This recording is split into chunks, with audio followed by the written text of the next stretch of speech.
Can you still remember the bright, zesty burst of a grapefruit at breakfast? Or the quiet sweetness of raisins during your favorite evening show? These little moments, they've been part of your life for years. Simple, familiar, comforting.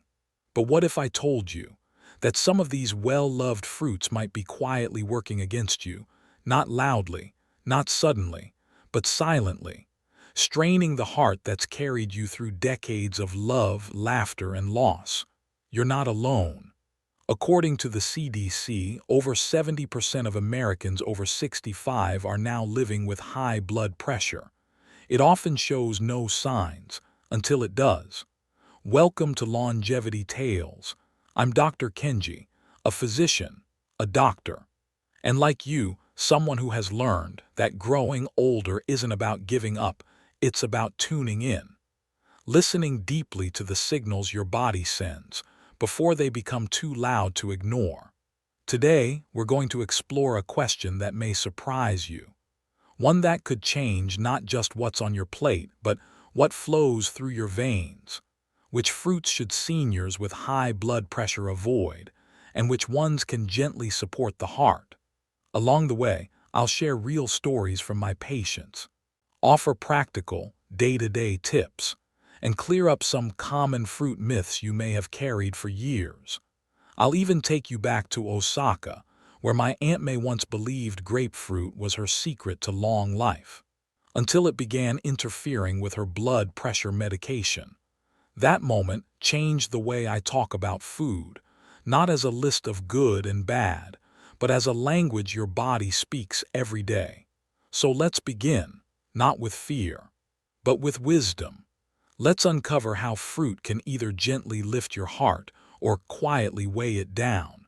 Because not all fruits are created equal, and not all of them love you back in the same way.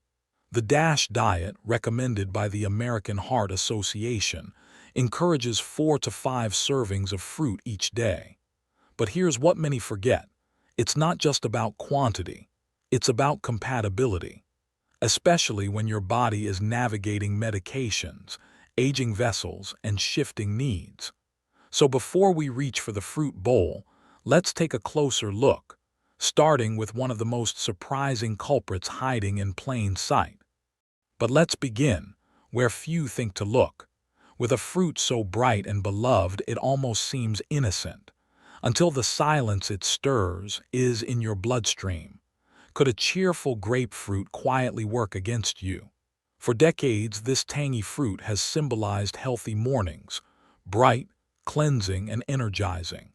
Yet, for seniors managing high blood pressure or cholesterol, it may hide risks that outweigh its zest. Grapefruit's natural substances can interfere with how your body handles medications. They affect how over 85 common drugs are processed, causing levels to spike or drop. Per the Mayo Clinic, just one serving can disrupt your meds for 3 days, a real health risk. Try apples or berries instead and ask your doctor which fruits suit your pills. What's your favorite fruit to swap in? Share below. My Aunt May in Osaka, 75, swore by her morning grapefruit, believing it was her key to vitality. She'd slice it with care, savoring its tart burst, until her blood pressure grew erratic. She blamed stress, but we found the fruit clashed with her calcium channel blocker, a common blood pressure drug. Switching to apples in her salad and strawberries with toast stabilized her health in weeks. Her energy returned, calmer and steadier, like a quiet gift from her new choices. This isn't rare. Many seniors cling to old eating habits, unaware medications change the rules. In Eastern medicine, food must align with your body's needs. What nourishes in your 50s may harm in your 70s. Grapefruit's risks aren't just about meds. Its high potassium can strain kidneys in some. If you take blood pressure or cholesterol drugs, check with your doctor or pharmacist about fruit interactions. Oranges might be safer, but eat them sparingly. Half an orange daily is plenty. Wisdom lies in adapting to your body today. Try swapping grapefruit for a heart-friendly fruit this week.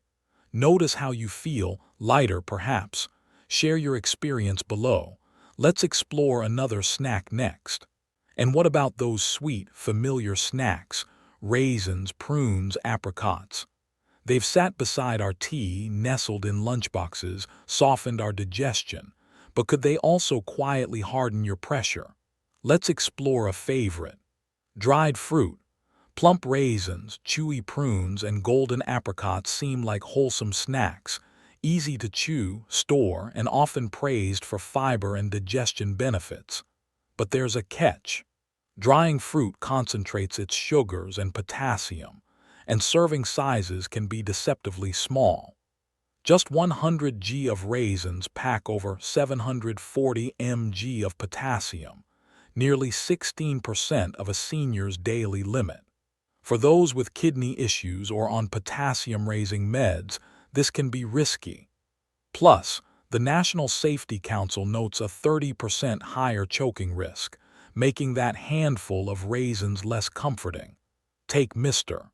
Lee, a retired teacher who loved dried apricots with tea.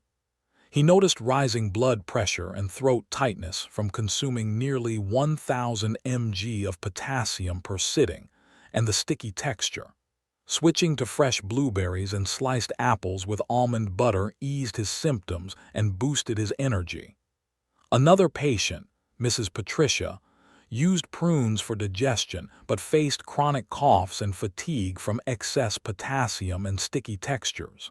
Now she mixes diced pears or blueberries into yogurt, a safer choice. If you love dried fruit, don't ditch it, but be cautious. Soak raisins or prunes in warm water for 10–15 minutes to reduce potassium. Eat slowly, 2–3 pieces at a time. Pair with protein or healthy fats to balance blood sugar. As I tell patients, even good things need limits, especially in an aging body. Dried fruit isn't the enemy, but it's not harmless. The real risk is mindless habit. Eat with intention, not fear. Health isn't just about avoidance, it's about adaptation, the true key to longevity. But as we adjust, we must also stay alert, because not all threats whisper from the past. Some come neatly packaged in the present, ready to be spooned into our bowls but not into our well-being. Let's talk about one of the most misunderstood culprits, not because it looks harmful, but because it hides behind the word convenience. Some dangers don't whisper from tradition, but arrive neatly packaged in our pantry. Open the can, drain the syrup. But what if the harm isn't in the sugar alone? We often think danger comes from what we can't see. But sometimes it's sitting right there in plain sight, disguised in syrup, sealed in metal, labeled as fruit. Canned fruit, while convenient, can quietly disrupt blood pressure, especially in seniors. A single serving of canned peaches in syrup can contain up to 200 mg of sodium, according to Healthline. Add in the extra sugars and preservatives, and what seems like a healthy choice becomes a burden to the heart. Mr. Carter, who once relied on canned peaches for dessert, began noticing higher blood pressure readings despite no change in medication. Mrs. Lopez, who loved pineapple chunks with her lunch, experienced similar spikes. When they switched to fresh fruit, peaches with Greek yogurt for Mr. Carter, watermelon slices for Mrs. Lopez, their numbers improved. And more importantly, their relationship with food felt lighter, more empowering. In traditional Japanese medicine, we say overly processed foods disturb the natural flow of qi. Canned fruits, stripped from their original state, often do just that. If you must use canned fruit, look for labels like no added sugar or low sodium, and always drain and rinse thoroughly. And remember, a full can is not a single serving. Awareness is everything. The smallest changes, like swapping a syrupy cube for a slice of fresh pear, can gently restore balance to your body and joy to your plate. Because once we've cleared the fog of confusion, what's left is clarity. and with clarity comes choice. So now, let's shift from what to let go to what to embrace, from fear to fruit that heals. And now let's shift from worry to warmth, from fear to fruit that truly loves you back. Because not all fruits are foes, some are gentle healers in disguise. After uncovering the risks, let's turn to hope. Not all fruits are foes. Many are powerful allies in your journey to a healthier heart. Try berries, strawberries, blueberries, or raspberries, bursting with flavor and antioxidants that cut stroke risk by up to 32% per Harvard studies. Blend them into a smoothie or sprinkle over oatmeal for a joyful start. Love apples or pears. Their fiber steadies your heart and sugar levels. Slice them with a dash of cinnamon for a cozy treat. Pick fruits that spark memories, maybe mangoes from your childhood market, and make them yours. One of my patients now snacks on apples with peanut butter, while another baked pears with cinnamon, both finding not just relief, but comfort. Melons like watermelon or cantaloupe hydrate and relax blood vessels with their natural compounds. Try guava or mango for a tropical twist, rich in vitamins and widely available fresh or frozen. Choose what's affordable at your local market to keep your heart happy. Mr. Carter now enjoys watermelon post-meal, feeling lighter in body and spirit. For those who want a bolder burst, kiwi and pomegranate. Yes, they have more potassium, but in small servings, their antioxidants support blood vessels and circulation. Mrs. Lopez now tops her yogurt with pomegranate seeds, while Mr. Kim enjoys sliced kiwi instead of pastries. Their numbers improved and their joy in eating returned. These are not trends, they're timeless. And they remind us, the most powerful medicine often grows closest to the ground. So choose what's fresh, what's in season, what makes your heart feel alive. Because in the end, fruit isn't just about nourishment, it's about connection. To your body, to your memories, to life. And some fruits, my friend, are wise enough to love you back. But love, like healing, is not a one-time act. It's a rhythm, a gentle repetition of care, woven into your days, your habits, your kitchen table. So let's take this knowledge, these heart-friendly fruits, and walk them into your life. Not perfectly, just patiently, because that's where real change begins. But knowing isn't doing. The real change comes not from the facts, but from the fruit bowl, the grocery list, the quiet morning habit. Let me show you how my patients bring this wisdom to life. Knowing which fruits support your heart is powerful, but bringing them into your daily rhythm is where transformation begins. Because managing high blood pressure isn't about strict rules. It's about joyful, conscious choices made with care and consistency. Many of my patients don't struggle with knowing what's healthy, they struggle with keeping it going. Life gets busy, energy dips.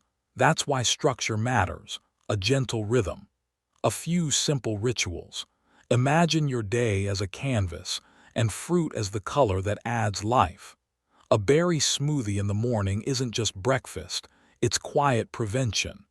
An apple with lunch bridges your energy. A few slices of watermelon at dinner. They help your blood vessels unwind after a long day. So how do we turn this into something real? Let me show you what's worked. Let's start with awareness. Some of my patients have learned to track and adjust. Mr. Jenkins, a retired farmer from Iowa, uses a basic app to monitor his potassium. Nothing fancy, just a daily check to keep under 4,700 mg, as the American Heart Association suggests. Mrs. Wang, thoughtful as ever, not only pairs kiwi with yogurt to blunt sugar spikes, but also brings her grocery list to her doctor for review, season by season. It helps me feel seen, she told me. Then comes balance through pairing. One patient enjoys apples with almond butter. Another adds berries to Greek yogurt.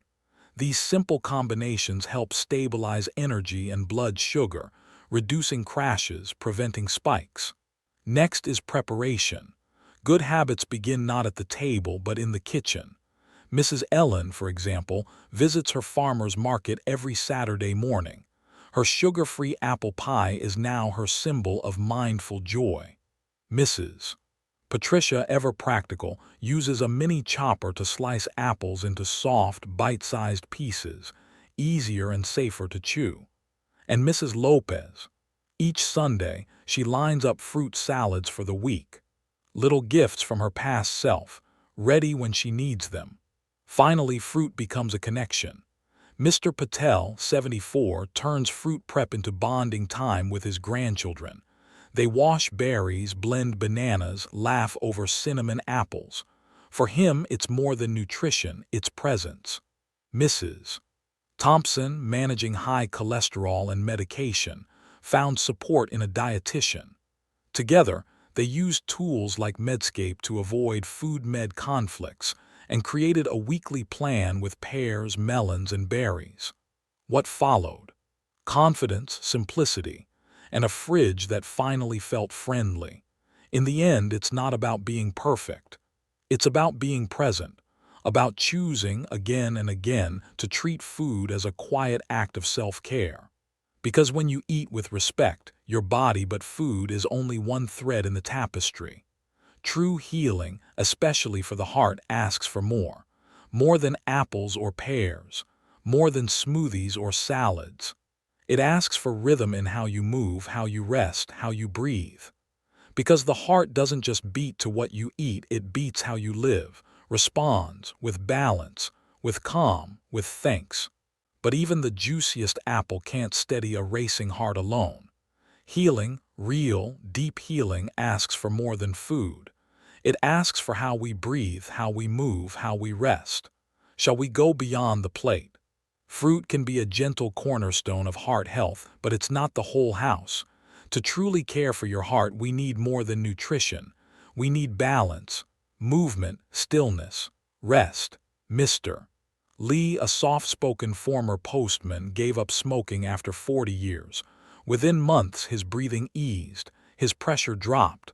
"I can walk again," he said, "and not feel like I'm chasing my own breath." Mrs. Ellen began walking each morning, not to count steps, but to count birds and greet the shifting sky. Her blood pressure steadied. Her spirit lifted. Mr. Ruiz, once skeptical of meditation, started with 10 quiet minutes each morning using the Calm app. His stress softened, his numbers followed. "I didn't change who I was," he told me. "I just began listening." And sleep, the most overlooked medicine of all, became Mrs. Grace's turning point.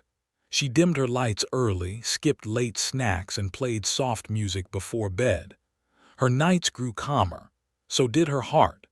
These simple rituals, done patiently, not perfectly, form the quiet pattern the heart longs for. Not rules, not pressure, just presence, the kind your body recognizes. But even when our daily rhythm feels right, certain hidden beliefs can quietly mislead us. But even with good intentions, old myths linger. Some believe juicing is always healthy. But once fiber is stripped, even fruit can hit the bloodstream like sugar. Others assume dried fruits are safest, when in fact they're often packed with potassium and sugar, risky in large amounts. Even the right fruit, taken in excess, can mislead. Mr. Carter began eating 4 kiwis a day, hoping to help his heart, only to find himself drained and dizzy. When he scaled back to 1, his clarity returned. The British Heart Foundation reminds us, even good foods can backfire when misused. That's why I tell my patients, respect the fruit, honor your body, and ask when in doubt. Mrs. Wang does just that. She brings her grocery list to her doctor. They review it together, season by season. "It helps me feel seen," she once told me, "not just managed." And maybe that's the truest medicine of all, not chasing the latest trend, but honoring the quiet rhythm your life is already composing. Because in the end, healing isn't loud. It's not a grand gesture. It's a soft, daily choice, again and again, to care. So let me ask you, what's one gentle choice you can make today to honor the heart that's carried you this far? The same heart that beat fast at first love, that broke and mended through goodbyes, that swelled with laughter around the family table and softened in the hush of quiet sunsets. It has been loyal to you steadily, without complaint. And now it simply asks, will you be loyal in return? This journey isn't about restriction. It's not about loss. It's about liberation. Saying no to grapefruit that interferes, dried fruits that spike your pressure, or syrupy cans that dull your vitality, it's not a sacrifice. It's sovereignty, a quiet reclaiming of your future, and in their place, reach for the ones that love you back, berries that protect your vessels, apples that steady your sugar, pears that cool inflammation, melons that hydrate, kiwis and pomegranates that sing life into every cell. These aren't just nutrients. They're nourished with meaning, affirmations of presence, power, and joy. I've witnessed it again and again. In Aunt May's grapefruit epiphany, in Mr. Carter's watermelon shift, in Mrs. Wang's soft devotion to strawberries. Sometimes the smallest change isn't just nutritional, it's personal, transformational. Now it's your moment. This week, swap grapefruit for an apple or berries. Savor it slowly, maybe with a loved one over breakfast. How does it feel? Share your story in the comments. Ask your doctor which fruits suit your meds. Small swaps, big ripples start today. So today, maybe it's not just a fruit you'll change. Maybe it's a rhythm, a quiet yes to your body, a gentle turning toward what truly nourishes. And if that first bite of berries, apples, or watermelon brings even a flicker of ease, let it stay. Talk to your doctor. Try just one swap this week.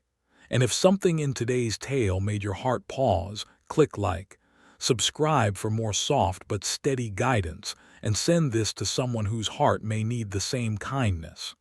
Let's not just grow older, let's grow softer, wiser, and fuller. One mindful choice at a time, one fruit that loves you back.